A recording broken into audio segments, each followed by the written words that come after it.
అది సాంగ్ విన్నప్పుడల్లా కళ్ళ నీళ్ళు వచ్చి అసలు ఆ డెప్త్ అది అసలు అది అది అది ఎలా రాశారైనా అనేది ఆయన పెద్ద ఫ్యాన్ అయిపోయింది.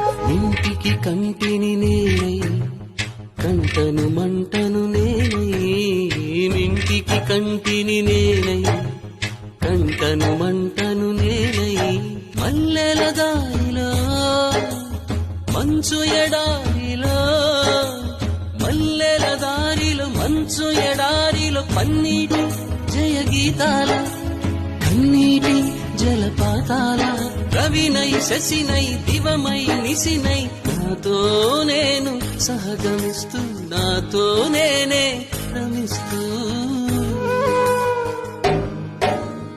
ఒంటరినై ప్రతి నిమిషం కంటున్నాను నిరంతరం, కిరణాల్ని కిరణాల హరిణాల్ని హరిణాల చరణాల్ని చరణాల చలనాల కలరాని గమ్యాల కాలాన్ని ఇంద్రజాలాన్ని, జగమంత కుటుంబం నాది ఏకాకి జీవితం నాది, జగమంత కుటుంబం నాది ఏకాకి జీవితం నాది. కృష్ణవంశీ గారి పుణ్యమాని మీ ద్వారా పుణ్యమని నాకు వచ్చింది.